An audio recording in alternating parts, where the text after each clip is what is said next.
अस्सलाम वालेकुम। अवां ॾिसो पिया वॉइस पाकिस्तान ऐं आहियां सुभान खोसो। आगा सिराज दुरानी साहब सिंध असेंबली जा अॻूणा स्पीकर रहिया आहिनि। उन्हनि ख़िलाफ़ु तव्हांखे अक्सर सोशल मीडिया ते उन्हनि ख़िलाफ़ु हिकु मुहिम हलंदे नज़र ईंदी हूंदी। आख़िर उहे माण्हू केरु आहिनि ऐं उन्हनि खे इहो कंहिं अख़्तियार ॾिनो आहे त हू मोबाइल खणनि, कंहिंखे बि मुहिब वतन डिक्लेयर कनि ऐं कंहिंखे बि गद्दार डिक्लेयर करे छॾनि। उन सां गॾु सोशल मीडिया ते इन कॉपी पेस्ट वारनि माण्हुनि कहिड़ो गंद करे रखियो आहे, उन सॼे मामले ते अॼु जे हिन प्रोग्राम में गुफ़्तगू कबी। आगा सिराज दुरानी साहब पाकिस्तान पीपुल्स पार्टी सां हुनजो तालुक़ु आहे। केतिरा ई भेरा हू सूबाई वज़ीर रहिया, सिंध असेंबली जा स्पीकर हुया। हाणे कुझु हीउ जेका मुदो पूरो थियो आहे हिन खां पहिरियां गढ़ी यासीन सां हुनजो तालुक़ु आहे। क़बीलाई तौर ते भले हू पठान क़बीले सां हुनजो तालुक़ु आहे, पर सदियुनि खां हू सिंध में आबाद आहिनि। उन्हनि जो जीअणु मरणु उहो सिंध सां आहे।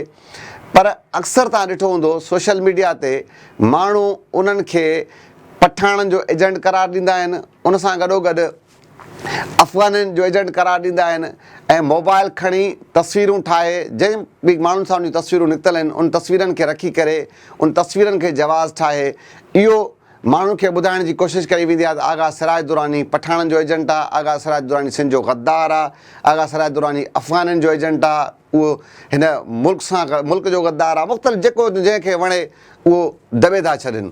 पर उन्हनि खे शायदि इहा ख़बर नाहे त आगा सिराज दुरानी साहिबु कंहिं सिंध जे कंहिं कॉन्फ्रेंस जमात सां हुनजो तालुक़ु नाहे। आगा सिराज दुरानी साहब जो तालुक़ु पाकिस्तान पीपुल्स पार्टी सां आहे। पाकिस्तान पीपुल्स पार्टी वफ़ाक़ी जमायत आहे जेका चइनी सूबनि जी सियासत करे पई। हुननि जी नज़र में इहा ॻाल्हि अहमियत नथी रखे त कोई हीउ सिंधी आहे, कोई बलोच आहे, कोई हीउ पठाण आहे ऐं को जेको आहे त हीउ पंजाबी आहे। हुननि जे लाइ सभु जेके बि क़ौमूं हिन मुल्क में आबाद आहिनि उहे सभु बराबरि आहिनि। ऐं ज़ाहिरी ॻाल्हि आहे हिकिड़ो सियासी माण्हू आहे, उन सियासी माण्हू सां को बि मिली सघे थो, को बि माण्हू उन सां तस्वीर ठाहे सघे थो। अगरि ज़ाहिरी ॻाल्हि आहे उहो नस्ली तौर ते पठाण आहे, अगरि पठाणनि खे हू सुठो लॻे थो ऐं हू हुन सां अची करे मुलाक़ातूं कनि था, तस्वीरूं ठाहिनि था, तस्वीरूं रखनि था, ऐं कीअं इहो मुमकिन आहे त वफ़ाक़ी जमायत सां जंहिंजो तालुक़ु हुजे ऐं उहो जेको आहे सियासी माण्हू हुजे ऐं सुठनि उहिदनि ते रहियो हुजे, उहो कंहिंखे ईअं रोके सघे थो त भई मां तव्हां सां तस्वीर नथो कढाए सघां। उन्हनि तस्वीरनि खे जवाज़ ठाहे करे तव्हां आगा सिराज दुरानी खे कीअं पठाण जो एजेंट करार ॾेई सघो था। पठाण बि हिन मुल्क जो हिसो आहिनि, मिसाल अफ़गाननि जो कीअं तव्हां हुनखे एजेंट करार ॾेई सघो था, कीअं तव्हां हुनखे गद्दार करार ॾेई सघो था। तस्वीर ठाहिणु हर माण्हू जो हक़ु आहे ऐं अगरि पठाण खे हू सुठो लॻे थो, ज़ाहिरी ॻाल्हि आहे जी नस्ली तौर ते पठाण आहे, पर हुनजो जेके मुफ़ादात आहिनि, हुनजो जेको रहणी आहे, हुनजी करणी आहे, हुनजो मरणु आहे, हुनजो जीअणु आहे, उहो सिंध सां आहे। तंहिंजे करे इहो कंहिंखे बि इहो अख़्तियार न हुजणु घुरिजे त हू कंहिं बि तस्वीरनि खे जवाज़ ठाहिनि, फ़ोटू खणनि ऐं अपलोड कनि ऐं कंहिंखे गद्दार करार ॾेई छॾनि। असां वटि जेको साइबर क्राइम वारे हवाले सां जेको कानून मौजूदु आहे उन ते अमल दरामद न पियो थिए, तंहिंजे करे माण्हू इन टाइप जूं हरकतूं कंदा आहिनि। पोइ जॾहिं बि जंहिंजी दिलाज़ारी कनि, कंहिं बि माण्हू खे तकलीफ़ पहुचाइण जी कोशिशि कनि, उनजे ख़ानदान खे तकलीफ़ पहुचाइण जी कोशिशि कनि, कॾहिं मुख़्तलिफ़ तस्वीरूं जाली पैसा रखी, मुख़्तलिफ़ हीअं जेको आहे त सोन जा ढेर रखी करे त आगा सिराज दुरानी जे घर ते असीं नेब छापो हयो आहे ऐं उनखे बदनाम कयो। कॾहिं कंहिं पठाण जी तस्वीर खणो, को अफ़गानी आहे, केरु आहे, सही आहे सियासी माण्हू उन सां हर माण्हू अची करे तस्वीर कढाईंदो, उहा तस्वीर रखो ऐं उनजे ख़िलाफ़ु हिकिड़ी मुहिम हलाए छॾो त हीउ गद्दार आहे। भई तव्हां केरु थींदा आहियो कंहिंखे गद्दार ऐं जेको आहे मुहिब वतन जो सर्टिफिकेट जारी करण वारा। तंहिंजे करे जीअं मां चयो त असां वटि जेको कानून मौजूदु आहे साइबर क्राइम जो, पर उन ते अमल दरामद न थींदो आहे। तंहिंजे करे इन्हनि माण्हुनि जो जेको मन आहे उहो वधी वियो आहे ऐं जॾहिं चाहिनि था पोइ कंहिं बि माण्हू जी जेको आहे त तज़लील करे वठनि था, कंहिं बि माण्हू जी बेइज़ती करे वठनि था ऐं कंहिं बि माण्हू खे गद्दार ऐं मुहिब वतन करार ॾियण जी कोशिशि कनि था। पर जीअं मां चयो त कानून मौजूदु आहे, अगरि उन कानून ते अमल दरामद थिए ऐं उन कानून ते जेको अमल थियण खां पोइ इन टाइप जा जेके माण्हू आहिनि उनखे लगाम बि ईंदो, उन्हनि माण्हुनि खे कुझु उनजी जेका कनमाट बि थींदी त पोइ वञी करे हीउ सिस्टम जेको आहे बहितरु थींदो।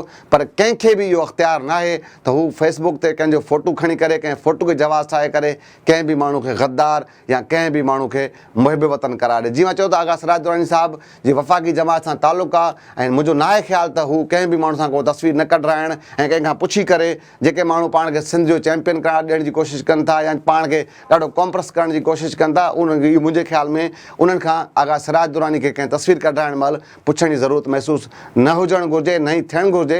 ऐं उन्हनि माण्हुनि खे बि इहो ख़्यालु करणु घुरिजे त हू कंहिं बि सूरत में कंहिंखे इन जेके तस्वीरनि जे बुनियादनि ते गद्दार करार नथा ॾेई सघनि।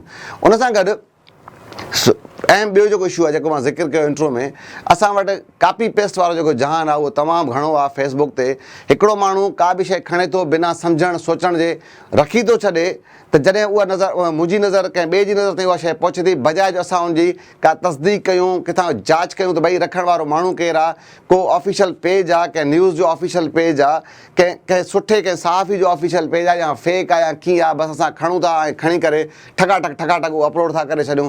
पोइ वज़ाहतनि बाद में इहो थिए थो त असांखे जेके माण्हू रखनि था उन्हनि खे पशेमानी जो मोह ॾिसणो पए थो। मिसाल तौरु मुंहिंजे गुज़िरियल राति, हूअं त केतिरा ई वाक़िया आहिनि, पर गुज़िरियल राति मौलाना तारिक जमील साहिब जे जेको पुटु आहे उन्हनि ख़ुदकुशी कई घर में, छाकाणि त उहे डिप्रेशन जा मरीज़ हुआ, केतिरे अरसे खां हुननि जो इलाजु हले पियो।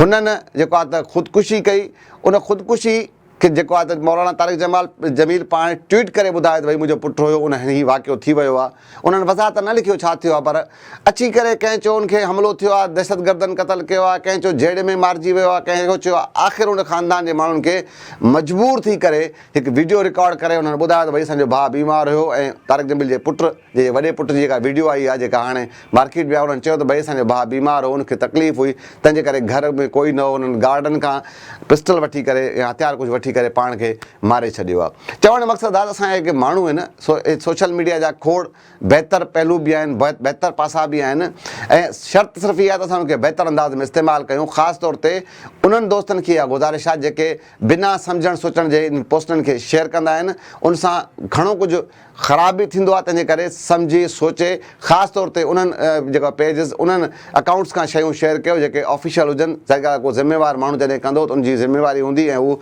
सभिनि पासनि खे ॾिसी वाइसी पोइ का पोस्ट अपलोड कंदो हूंदो। तंहिंजे करे इन कापी पेस्ट वारे कल्चर खां ॿाहिरि निकिरो ऐं सोशल मीडिया खे बहितर अंदाज़ में इस्तेमालु कयो ऐं हिन खां बहितर अंदाज़ में कमु वठो, इहो बहितर हूंदो। जिन पिण इजाज़त ॾींदा, सुभाणे वरी कंहिं ॿिए इशू कंहिं ॿिए मामले मुलाक़ात थींदी। अला भाई।